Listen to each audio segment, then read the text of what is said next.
Donald Trump sounded the alarm on Biden's economy. Roll tape. We're going to rescue our economy. We're going to save our economy. We had the greatest economy in the history of our country. There was never a greater economy, and now we don't. And when you look at what's happened with inflation, inflation is destroying, you know, they call it a country killer. Going back hundreds of years, Germany, countries that had big inflation are dead. They become dead countries. We have to stop that immediately. Heritage Foundation economist EJ Antoni joins me now. EJ, does our economy, the economy we've got now, does it need rescuing? What do we need to be saved from?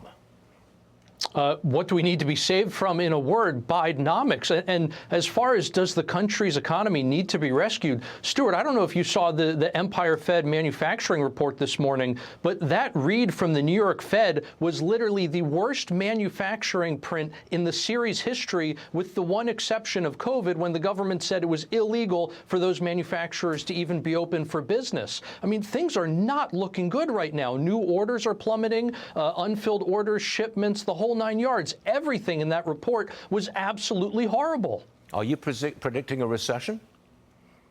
Most likely, Stuart, and I think the only thing that saves us from that contraction is if Jerome Powell and company get their foot off the brake and back onto the gas fast enough. Of course, the problem with that is it puts us right back on the inflation roller coaster that former President Trump was just mentioning.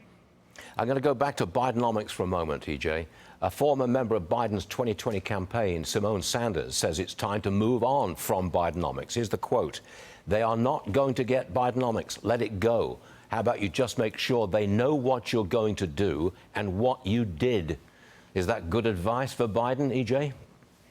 Stuart, I think this is a classic case of damned if you do, damned if you don't, because Bidenomics is clearly a losing term with the American people. You can only gaslight folks for so long, telling them don't believe your lying eyes and don't believe your empty wallets. So that term clearly isn't working. But in terms of this alternative, tell people what you've done, what you're going to do, that's not working either. What has he done? He has impoverished the middle class. What is he going to do? More of the same, because none of the policy prescriptions that he is offering right now are anything materially different from what he has already done. It is more regulation, more spending, more borrowing, and more printing of money to pay for it all.